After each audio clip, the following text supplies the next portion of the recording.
अस्सलाम वालेकुम। तो 3 सितंबर को जो है नम्स का टेस्ट जो है वो कंडक्ट हो गया है और उसका जो इंग्लिश पोर्शन है उनको मैं इस वीडियो में मैं स्क्रीन रिकॉर्डिंग करके उनको आपको एक्सप्लेन कर दूंगा, ठीक है। इनको स्क्रीन रिकॉर्डिंग करने का मकसद ये है कि इनको वॉइस में अगर मैं आप लोगों के साथ शेयर करूँ तो वो बार बार जो है उसको हर एक क्वेश्चन को देख के आपको क्वेश्चन पेपर के साथ मैच करके उनको सुनना पड़ेगा, तो ये आसान हो जाता है मेरे लिए भी और आप लोगों के लिए भी। तो इस वजह से मैं इनको इस तरह से स्क्रीन रिकॉर्ड करके एक्सप्लेन कर रहा हूँ। तो ये फर्स्ट क्वेश्चन जो है 96, ये है I dash English for 5 years, ठीक है। तो इसमें जो करेक्ट ऑप्शन है वो सी है, I have been studying English for 5 years. और हैव बीन स्टडिंग जो है ये प्रेजेंट कंटिन्यूस टेंस है और प्रेजेंट कंटिन्यूस टेंस हम उस वक्त यूज़ करते हैं जब कोई काम पास्ट में स्टार्ट हुआ हो और अभी भी कंटिन्यूसली हो रहा हो, ठीक है, अभी भी जारी हो। तो इसमें सी ऑप्शन जो है वो करेक्ट है। बाकी 3 ऑप्शन जो है ये बिल्कुल इसमें नहीं आते, ये गलत है। लेकिन अगर इसमें एक और ऑप्शन होता है स्टडीड, ठीक है, तो वो भी इधर करेक्ट आ सकता था, लेकिन वो नहीं है, सी ऑप्शन सही है।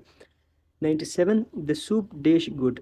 तो ये सब्जेक्ट वर्ब एग्रीमेंट से क्वेश्चन है और जो कि ऑलरेडी हमारे टेस्ट का हिस्सा थे। और इसमें द सूप जो है वो सब्जेक्ट है और सिंगुलर सब्जेक्ट है, तो इसके मुताबिक वर्ब को इसके साथ फॉलो करना होगा, तो सिंगुलर वर्ब आएगा और सिंगुलर फॉर्म ऑफ वर्ब के साथ हम एस लगाते हैं। तो इसमें जो करेक्ट ऑप्शन है वो बी है, टेस्ट्स, ठीक है, द सूप टेस्ट्स गुड। और 98 जो है unless we dash now we can not be on time. तो ये भी टेंस से है, ठीक है। तो unless we start now we can not be on time, इसमें we will start now, we do not start, we are starting, ये जो है ये गलत है, ठीक है। इसमें ए आता है, स्टार्ट। 99 नंबर जो क्वेश्चन है उसमें है Dawood is better than dash of the college, ठीक है। तो इसमें सी ऑप्शन करेक्ट है, all other teachers of the college, ठीक है। इसमें ऑल अदर्स जब हम लगाते हैं तो सेंटेंस का मतलब ये बनता है कि दाऊद बाकी जितने भी टीचर हैं सबसे बेहतर है, ठीक है। और सेंटेंस का जो इंटेंडेड मीनिंग है वो यही है कि मतलब उसमें यही कहा गया है कि दाऊद बाकी सारे टीचर्स से अच्छा है, ठीक है। एनी टीचर्स और ऑल टीचर्स जो है ये गलत है। ऑल द टीचर्स अगर होता तो वो भी फिर उसमें करेक्ट आ सकता था।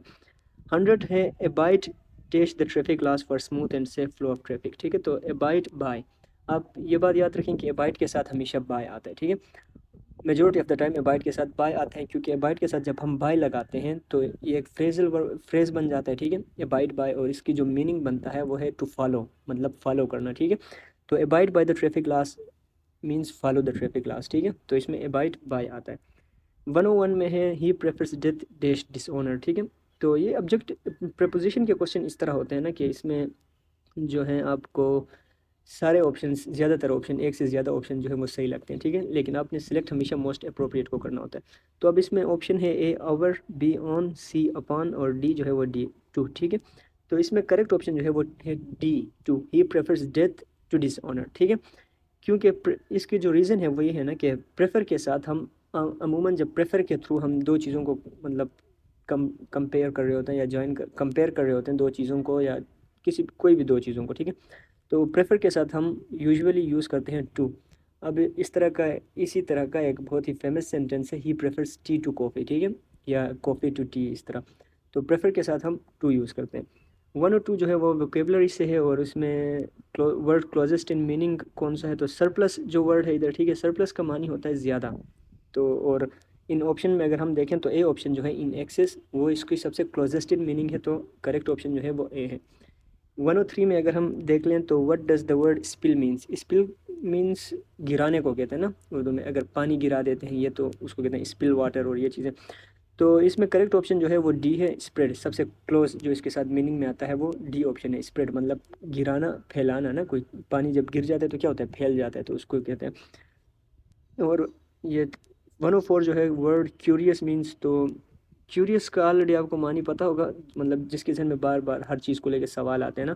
तो इसका जो सबसे क्लोजेस्ट जो इसके साथ है, इसका सिनोनियम वर्ड जो है वो ए है, कीन, ठीक है।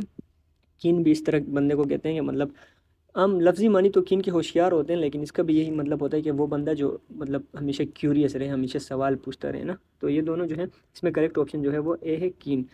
इसके बाद 105 है और उसमें है pick the sentence with correct punctuation, ठीक है। तो इसमें हमारे पास जो है ए जो है वो करेक्ट है, ठीक है। He had one motto serving humanity, तो ये सेंटेंस जो है करेक्ट है, इसमें पंक्चुएशन जो है वो सही है, क्योंकि he had one motto serving humanity, तो सर्विंग ह्यूमैनिटी जो है वो उनका मोटो है। और जब हम इस तरह की कोई ख़ास बात मोटो वगैरह जब अपना कोई मतलब इस तरह ऑर्गेनाइजेशन उसको शो करते हैं ना, तो उसको हमेशा जो है हम कोटेशन मार्क्स में इनक्लोज करके शो करते हैं ताकि वो हाईलाइटेड रहे, वो मतलब it needs to be focused on, ठीक है। तो उसको हम इस तरह कोटेशन मार्क में इनक्लोज रखते हैं। और ये इसके बाद जो नेक्स्ट क्वेश्चन है 106 क्वेश्चन, ठीक है। तो 106 क्वेश्चन में है कि pick the word with correct spelling. तो इसमें बी ऑप्शन जो है वो करेक्ट है, कोलीग।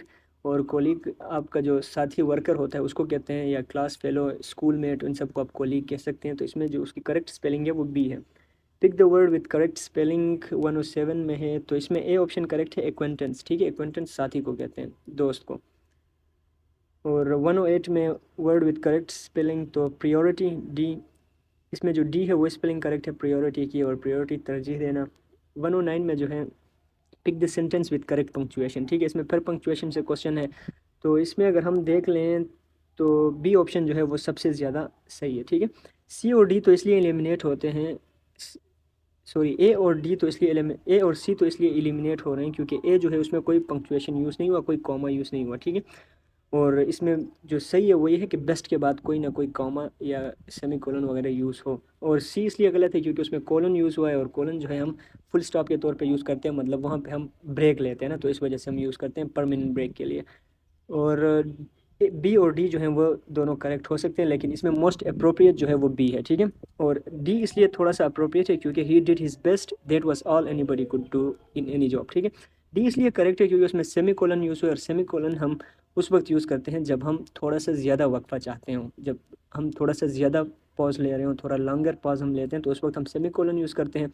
और इस सेंटेंस में ये भी एक सूटेबल कंडीशन बन जाती है कि सेमी कोलन यूज़ किया जाए, ठीक है। लेकिन क्योंकि इसमें जो कोटेशन मार्क, पूरा सेंटेंस को कोटेशन मार्क में इनक्लोज किया गया है, तो ये थोड़ा इसको गलत बनाता है। तो बी सबसे ज़्यादा जो है वो एक्यूरेट है, ठीक है। इसको फिर अभी इसमें मैं 100% इस क्वेश्चन पे श्योर नहीं हूँ, मैं इसको फिर आप लोगों को जो है बता दूंगा कंफर्म करके कि क्या है। 110 में है पिक द करेक्ट ऑप्शन, और इसमें जो करेक्ट है वो ए ऑप्शन है, ठीक है। How has the chair leg broken, ये करेक्ट है। इसमें बी ऑप्शन जो है, इसमें सी और डी तो बिल्कुल एलिमिनेट होता है क्योंकि इंग्लिश में हमारे पास एक ऑर्डर होता है पार्ट्स ऑफ स्पीच को जब हम यूज़ करते हैं एक सेंटेंस में, उसके एक ऑर्डर होता है, ठीक है। और नॉर्मली जब हम क्वेश्चन सेंटेंस लिखते हैं तो हम इस तरह करते हैं कि जो ऑक्सिलरी वर्ब होता है, नॉट एवरी टाइम, ठीक है, हमेशा की मैं बात नहीं कर रहा हूँ, एक्सेप्शंस आर देयर, जस्ट हम यूजुअली अमूमन हम इस तरह करते हैं कि जो ऑक्सिलरी वर्ब होता है या हेल्पिंग वर्ब जिसको हम कहते हैं, उसको हम जब हम क्वेश्चन सेंटेंस लिखते हैं तो उसको हम सब्जेक्ट और वर्ब से पहले लिखते हैं। तो इधर जो ऑक्सिलरी वर्ब है वो हैज़ है, और सी और डी में आप देख लें तो वो बिल्कुल लास्ट पे, सेकंड लास्ट पे यूज़ हुए हैं ना, सब्जेक्ट और वर्ब से पहले यूज़ नहीं हुए, तो वो दोनों तो एलिमिनेट हो गए। और बी जो है वो इस तरह है कि how has the leg of the chair broken, तो ये इतना करेक्ट नहीं है जितना एज़ कम्पेयर टू ए, ठीक है। How has the chair leg broken, grammatically sentence correct होंगे लेकिन आपने सेलेक्ट करना है मोस्ट अप्रोप्रिएट को। How has the chair leg broken, A जो है वो सबसे ठीक है, ठीक है। तो ये जो था, ये आप लोगों का नम्स का जो इंग्लिश पोर्शन था वो था, और काफ़ी ईजी है। और आप लोग उम्मीद रखें कि आप लोगों का जो एमडीकेट का जो पोर्शन है वो भी इतना ही ईजी आए ताकि आप लोगों को उसमें कोई परेशानी ना हो।